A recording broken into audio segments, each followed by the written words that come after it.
Hello students, welcome to EPG Pathshala. I am Dr. Siddharth Mukherjee from Ambedkar University, Lucknow. Today, we are going to learn about a very important module, the title of which is Meaning, Nature and Forms of Modernization, specially referring to advanced industrial societies of the West. This module has been taken from the paper Comparative Politics, Politics of Advanced Industrial Societies.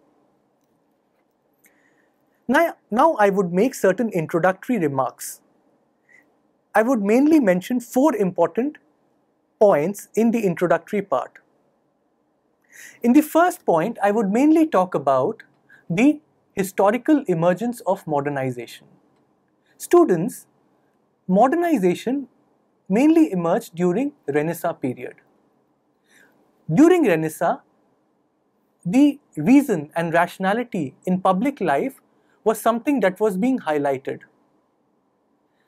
Reason and rationality undermined faith that was a governing principle of public life during the medieval period. So the significant change that we find during Renaissance period and which also characterizes modernization is the dominance of the principles of reason and rationality in public life. The next phase, we find the formation of modern nation states in Western Europe. Now these states are formed on linguistic basis. In other words, language became the major source of division in Western Europe. The next phase is, I would say, a very important phase of modernization. And this phase is known as Industrial Revolution. In fact, many scholars believe that Industrial Revolution is a marker of modernization in Western societies. Now, what changes happened during Industrial Revolution? Industrial Revolution brought about rapid advancement in all spheres of public life, including social, economic, and cultural spheres. It also led to what is called as urbanization, a phenomena in which people migrated from rural to urban areas in search of jobs in the factories. Now, in order to get jobs, they needed education. And as we know, students, during this time, the illiteracy rates were very high. So, what was really important was to establish education institution so that a skilled labor force would be available to the owners of private companies, so that job could be offered to labor with a proper education and skill. The second important thing that happened during Industrial Revolution was the establishment of democratic institutions and constitutions, primarily based on the idea of freedom or liberty. This phenomena was accompanied by economic advancement. We know that democracy is a modern concept, and therefore democratization is a very important aspect of modernization, or I would say democracy is a marker of modernization. So most of the Western countries established modern democratic governments and modern constitutions which embodied the principles of freedom, equality, and liberty. These ideas were primarily introduced during French revolutions, which also became the guiding principle for the government and constitutions in other European societies.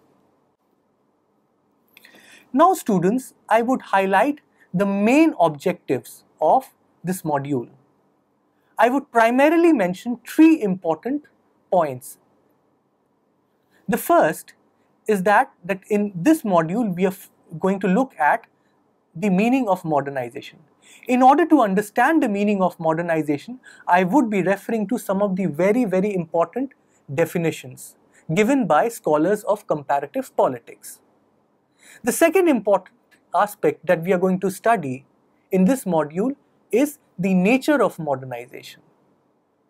Again, in this aspect, I am going to look at the views and perspectives of different scholars of comparative politics.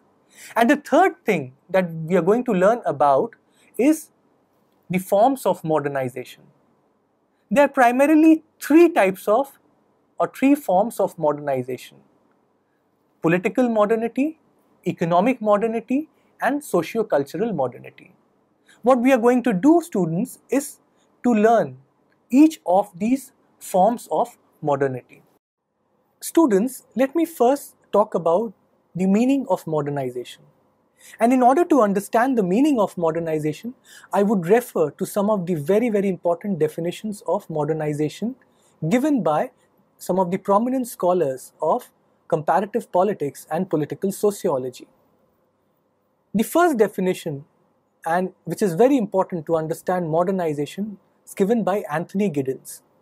According to Anthony Giddens, modernization is a specific mode of social life or organization that emerged in Europe around the 17th century and has a worldwide influence. According to Anthony Giddens, modernization basically marks a distinction or demarcation between tradition and modernity. So, Giddens primarily tries to define modernization by drawing a contrast between traditional and modern societies or traditional and modern values.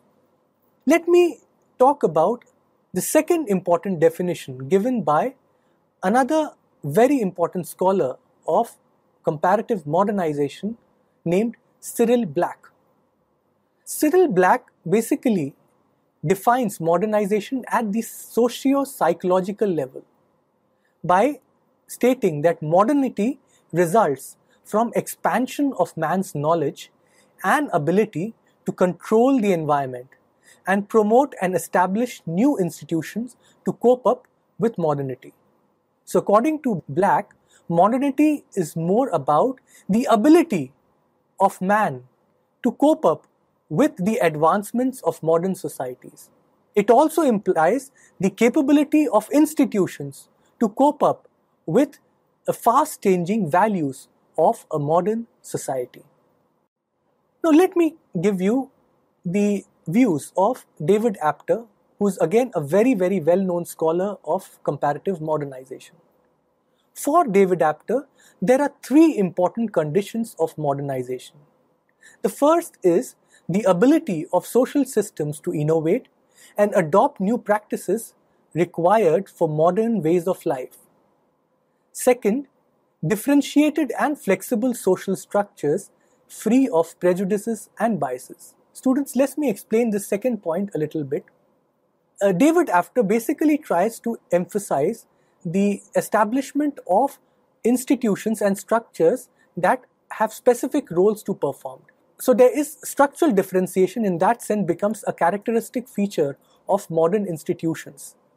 And these institutions are far removed from the prejudices and biases of social structures. The third important condition mentioned by David Apter for modernity is an appropriate social framework necessary for inculcating new skills and knowledge for sustaining in a technologically advanced world. So the third condition mainly talks about social change. Social change, or a change in the nature of social institutions, by inculcating new skills, new values, new knowledge that are required for sustainability in a modern and advanced society.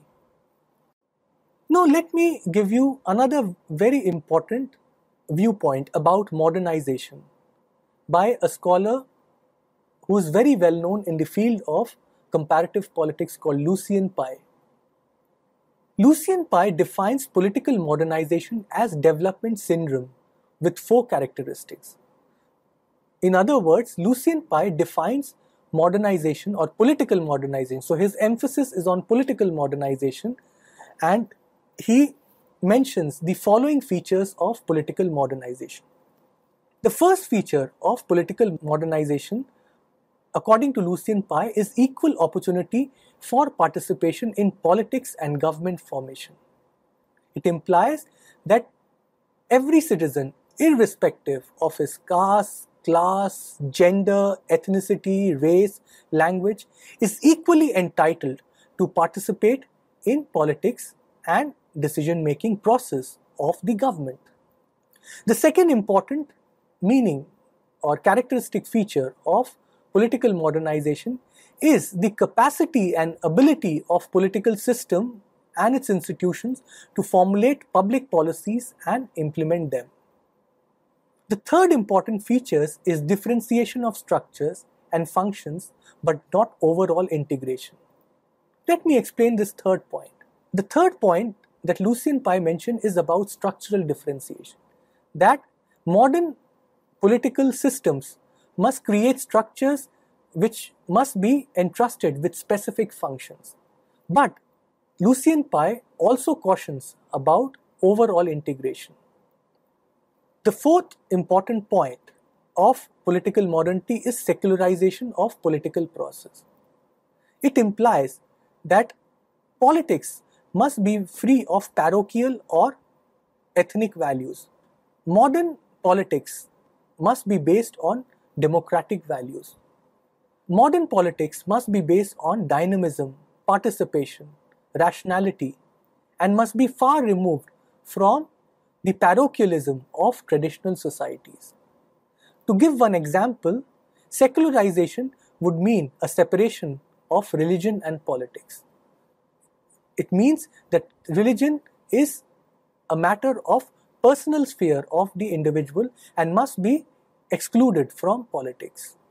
In other words, political decisions must not be influenced by religion or religious principles. Political decisions must be taken freely without any bias or prejudice. Let me now mention the views of C.E. Black about modernization.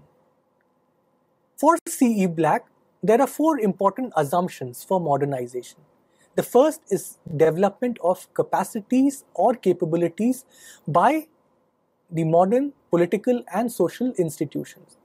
It implies that modern institutions must be such that they will be able to cope up with the advancements of modernity or must be able to inculcate modern values. The second important aspect of modernization is scientific advancement. And modernization is associated with rapid advancements in the field of science and technology. The third important point that C.E. Black mentioned about modernity is about the adoption of advanced knowledge and promotion of development in social, economic, political, and cultural spheres. The fourth important point about modernity, according to C.E. Black, is that the state must make policies that must inculcate modern democratic values. So democracy is the pillar of modernity. A modern political system is purely based on the modern democratic principles of liberty, equality, justice, and fraternity. The principles or values that were echoed in French Revolution. After discussing the meaning of modernity, let me come to the nature of modernity. The best way to understand the nature of modernity is by looking at or understanding the 9 grand processes of modernization as given by C.E. Black. According to C.E. Black, modernization or modernity involves 9 grand processes. So let me discuss these 9 grand processes one by one. Firstly, modernization is seen as a revolutionary change. Modernization is a radical change.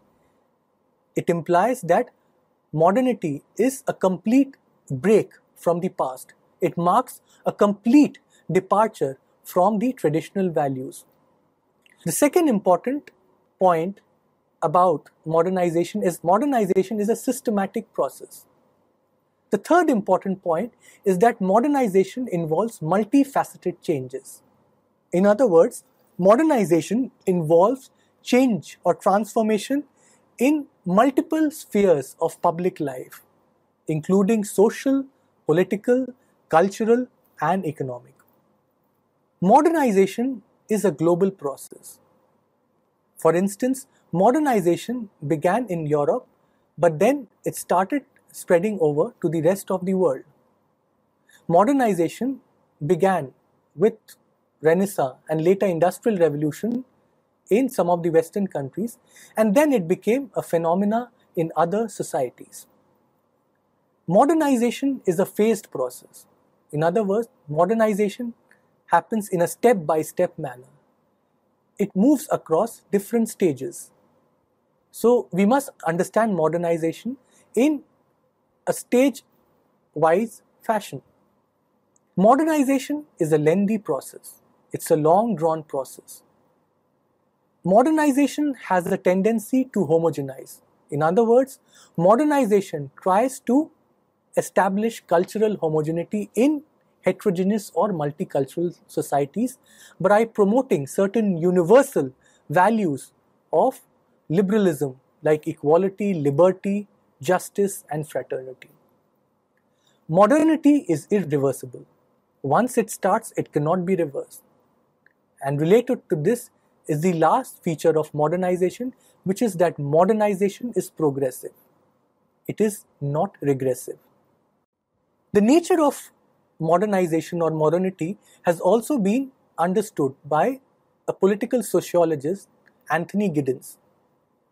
According to Anthony Giddens, the nature of modernity can be understood in terms of three discontinuities or departures from traditions. And these three discontinuities can be understood as follows. The first is the pace of change that happens in a modern society. The second is the scope of change. And the third is intrinsic nature of modern institutions. Let me explain the third point. According to Anthony Giddens, modern institutions inculcate modern values, and their intrinsic nature is very different from the traditional and archaic institution, in the sense that they promote certain democratic values which mark a complete break from the values of traditional societies.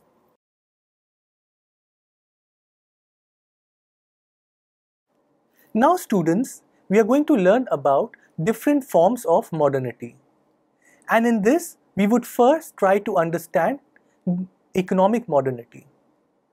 Economic modernity in Western societies has been primarily related with the phenomena of capitalism. Now, what is capitalism? Capitalism marks a different phase in the historical evolution of modern Western societies. Capitalism primarily led to change in means and modes of production. The three major means of production in a capitalist system are capital, labor, and land.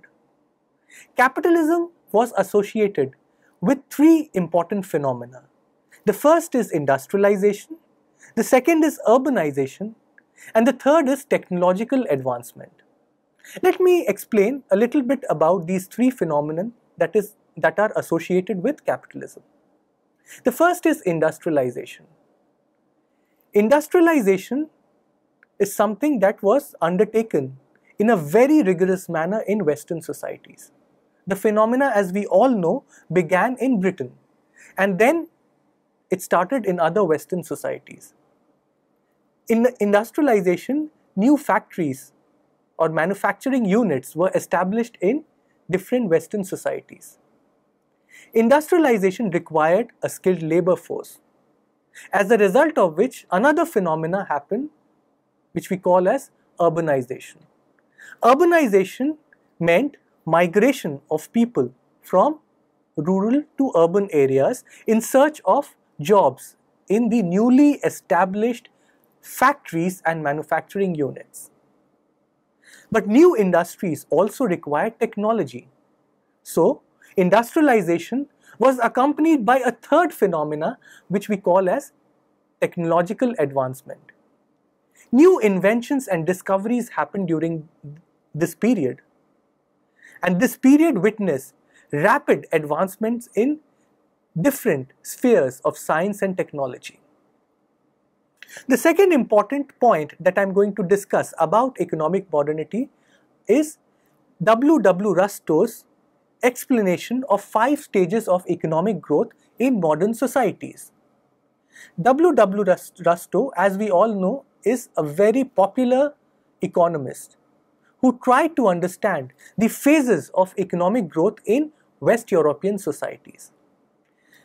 W. Rustow mainly identified 5 important stages of economic modernization. The first stage, according to W. Rustow, was the existence of traditional societies. The second phase was preconditions for takeoff. The third stage was the takeoff stage. The fourth stage was the drive towards maturity. And the final stage was the stage of high mass consumption. Now students, let me explain these 5 stages of economic growth as envisaged by W. Rustow. The first stage is the existence of traditional societies. So during medieval times, we find the existence of traditional societies based on traditional norms and rules. The second stage is called as the preconditions for takeoff. So certain conditions were created for these societies to move to the next stage of economic advancement and industrialization. The third stage is called as the takeoff stage, where industrialization begins. And industrialization is accompanied by two other important phenomena, as I mentioned in the earlier point, which is urbanization and technological advancement. The fourth stage is, as W. Rustow mentioned, is called as the drive towards maturity. Now, during this stage, industrialization reaches a certain level of maturity, where potent or powerful markets gets established in these societies. So, industrialization is accompanied by the establishment of markets in these Western societies. And finally, the last stage of economic growth is the stage of high mass consumption. This stage marks the availability of abundant goods and services in these societies.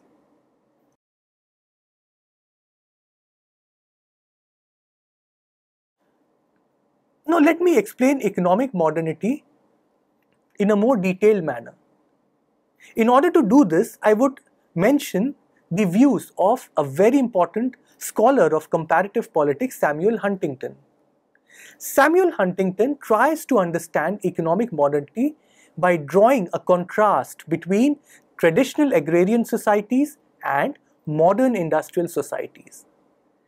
Huntington identifies 3 important differences between traditional agricultural societies and modern industrial societies.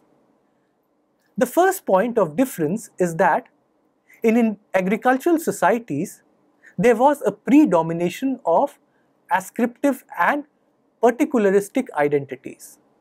So, the relationship in such societies were based on ascriptive or parochial ties. In contrast to this, in industrial societies, there is a predominance of universalistic, specific, and achievement-oriented norms and values. So we find that in industrial societies, merit replaces parochialism as a basis of selection. The second important point of difference is that while in agricultural societies, there was lack of spatial mobility and there was a dominance of local power structures, in industrial societies, there was a high degree of social mobility. Let me explain this point a little bit. In agricultural societies, people were primarily involved in agriculture. So there was no requirement to move to other places. People remained at their at their own native place. So there was very little spatial mobility. In comparison to this, in industrial societies, people moved from rural to urban areas in search of jobs that were being created in new manufacturing industries. The third important point of difference between agricultural and industrial societies, as envisaged by Samuel Huntington, is that in agricultural societies, there existed simple and stable occupational differentiation. So, the nature of occupation was very simple. There was very little differentiation or distribution of functions. Whereas in case of industrial societies, there existed a well-developed but complex occupational system, generally insulated from the social structure. So modern industrial societies were based on the principles or on the principle of differentiation, or what we call as, and many comparative politics scholars would call as, structural differentiation, which meant that different structures existed to perform specific functions.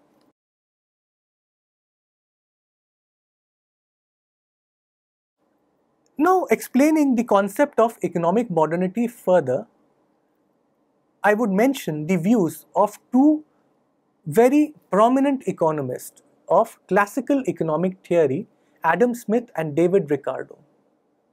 According to these two thinkers, capitalism was found to be the most suitable system of production in modern economies. In their view, capitalism marked the advent of modernization in Western societies.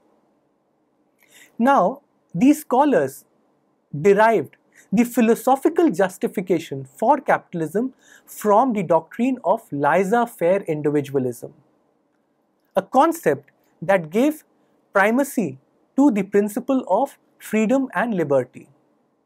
The concept of laissez-faire individualism treated freedom and liberty as supreme values and guiding principles for public policies. So, economic freedom in particular became the guiding principles for free trade and free enterprises, the two characteristic features of a capitalist society.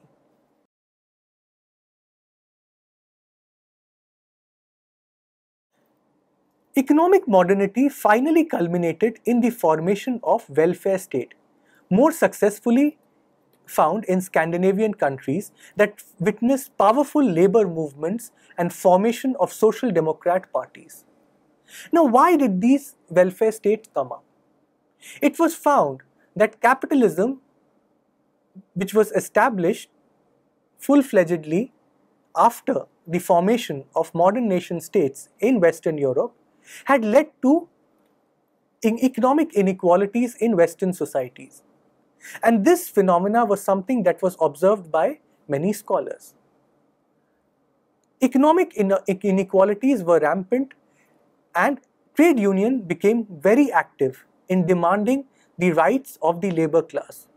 They found that while the capitalist class cornered all the benefits in a capitalist societies, the labor class led wretched lives, as a result of which the trade union movements became very powerful.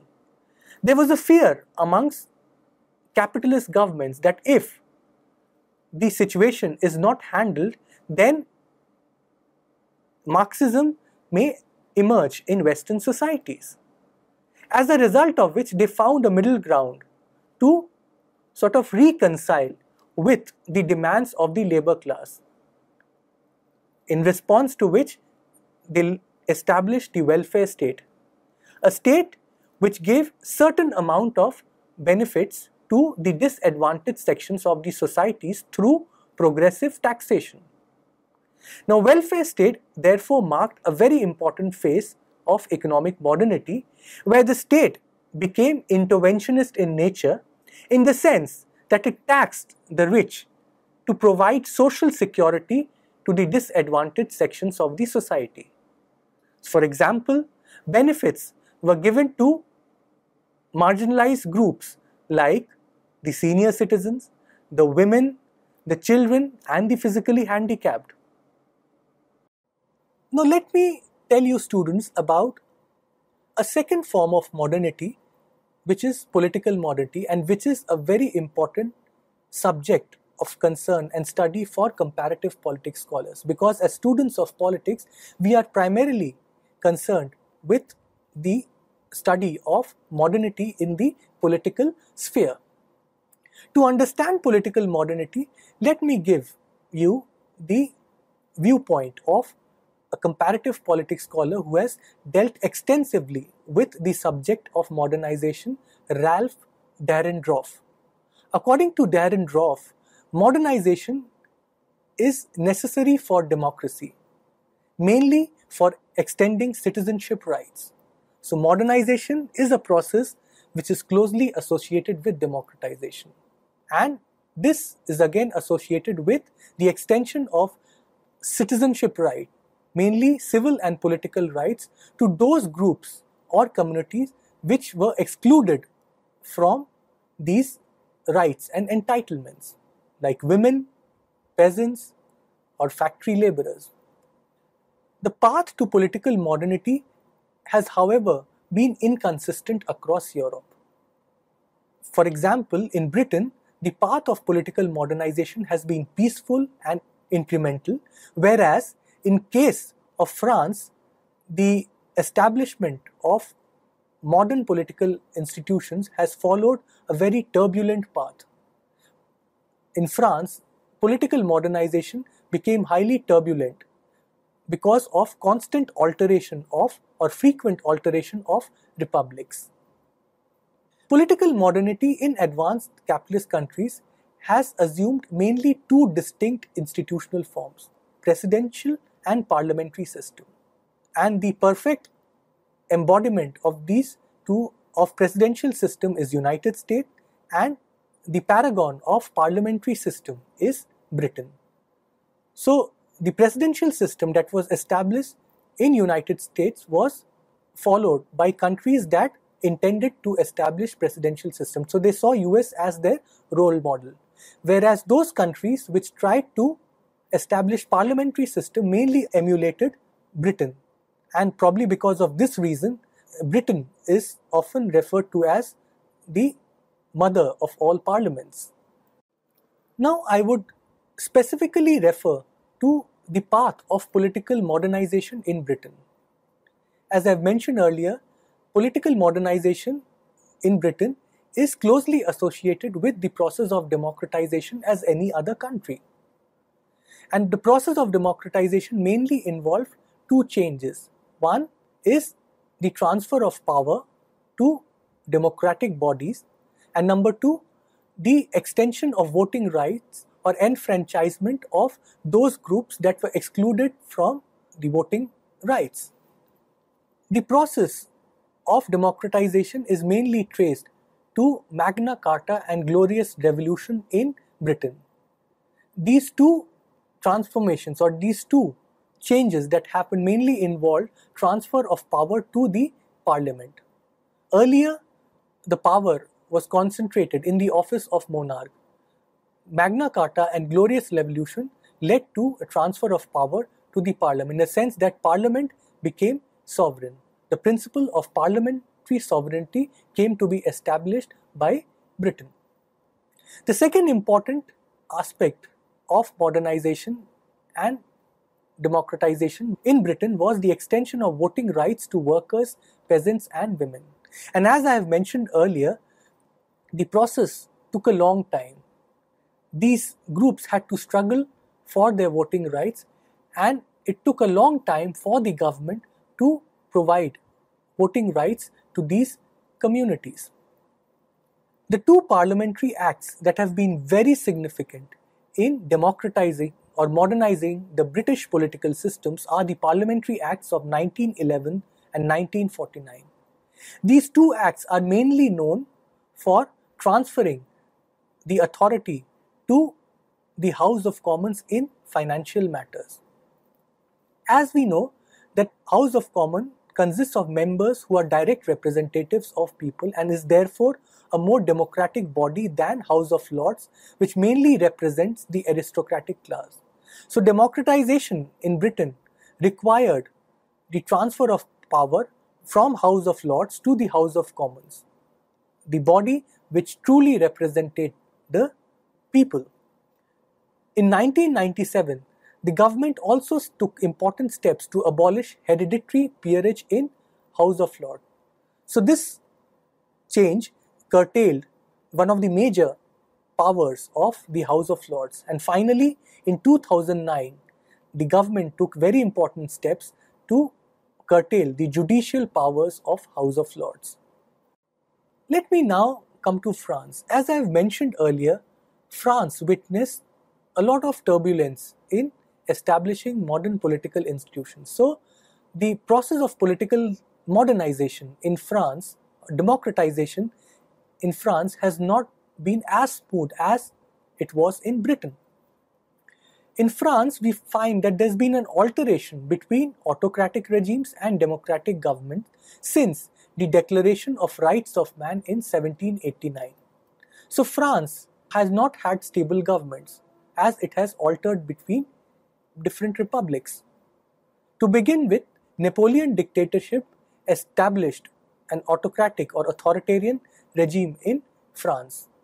But after the collapse of the Napoleon regime, the Third and the Fourth Republics were established, and these two republics were a very important step towards democratizing the political system in France. The Third and Fourth Republics mainly established a strong parliament and weak executive. So basically, the Third and Fourth Republics in France was based on the principle or adopted the principle of parliamentary sovereignty and therefore made the parliament much stronger than the executive. But in Fifth Republic, under Charles de Gaulle's, a strong presidency replaced a strong parliament, as a result of which the constitution that came to be established under Fifth Republic made the president very strong and the parliament very weak. Now let me discuss a third case study, which is United States. United States, as I've mentioned earlier, is a role model of presidential system for all other countries. In United States, the presidential system was based on the two major principles, that is separation of power and checks and balances. So these two were the guiding principles of American Constitution. Let me explain these two principles a little bit. Separation of power was primarily based on the principle of structural differentiation, which meant that the Constitution would assign a specific set of power and responsibilities to the three major institutions of the government, that's legislature, executive and the judiciary. So they would have their own areas of jurisdiction. But it also adopted the principle of checks and balances in order to keep a check on the powers of each of these institutions. It was found that there have been times when these institutions have bypassed their powers, but their powers were checked through the principle of checks and balances. For example, I would give an example to illustrate the principle of checks and balances. For example, the president controls the legislature by the power of veto. So a bill cannot become a law unless it gets the consent of the president. Similarly, the legislature, which is called as the Congress in United States, exercises its control over the president by having the power of impeachment. But impeachment is a very complicated process and is carried out very rarely. In the history of United States, there's probably been one impeachment case, but the president was saved by one vote. So virtually no president of United States has been impeached till now. The American Constitution, as we know, is a written constitution and is primarily based on the principle of popular sovereignty. This is in contrast or in comparison with the British Constitution, that adopted the principle of parliamentary sovereignty.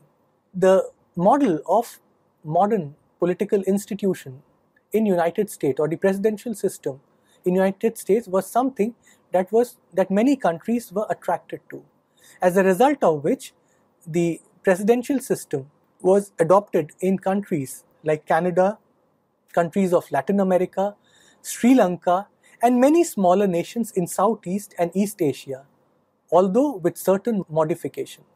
These modifications were made primarily in view of the socio-economic cultural context of these societies.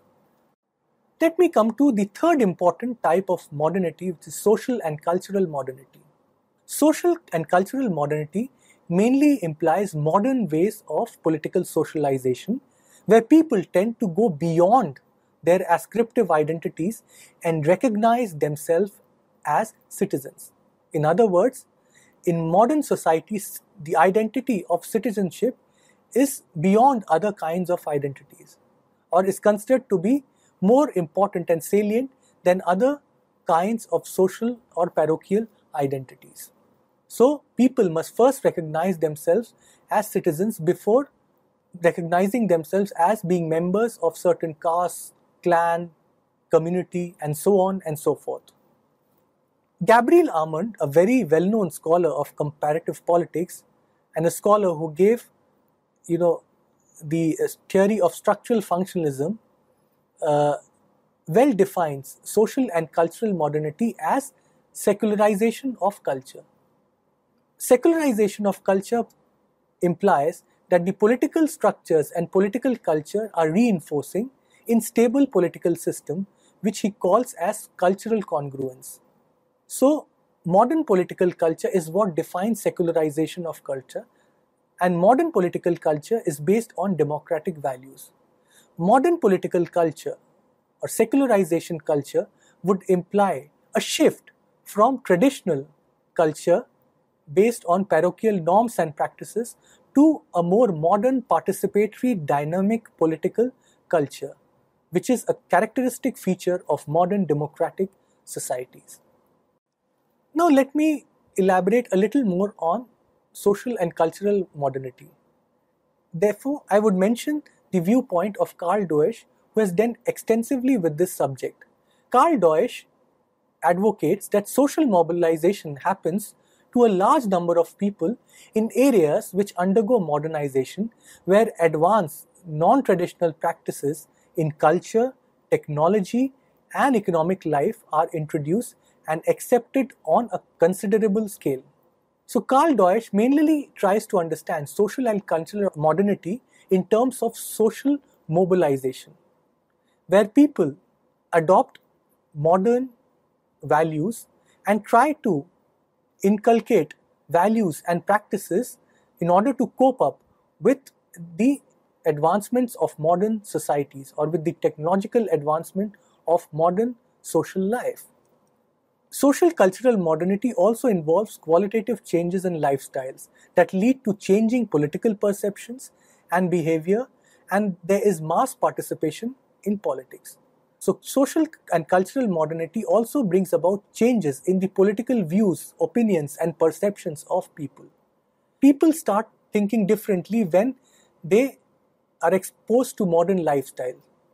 They inculcate new values, they become conscious of their political rights, and therefore they tend to participate extensively in politics. So what social and cultural modernity leads to is mass participation in politics. Now students, we would summarize the points that we have discussed in this module. I would primarily mention two concluding points. The first point is that in politics, modernity gets linked with the liberal democratic institutional forms of the West, particularly the Anglo-American model. The modernization theory particularly believes that the Anglo-American institutional model is a paragon or a perfect model that needs to be emulated by other countries. This model primarily highlights the aspects of structural differentiation, universal adult franchise, and more importantly, a phenomena or a concept that was being given by Gabriel Armand called secularization of culture. So these three features are something that is very important for modern political institutions. But the nature of modernity in the 20th century appeared to be slightly different from the view that is being mentioned in the earlier point. Modernity in 20th century is primarily characterized as high rates of social mobilization and increasing participation of people in the political process. We find that during earlier times, participation was restricted. So masses did not participate in the political process. But as enfranchisement took place for different social categories in Western countries, participation expanded. So, but in 20th century, we find that the participation of people expanded rapidly in most of the Western societies. And the other phenomena that became very prominent during 20th century is the high rates of social mobilization. That a large mass of people started moving from rural to urban areas in order to get education and in order to find new jobs in the market. Thank you.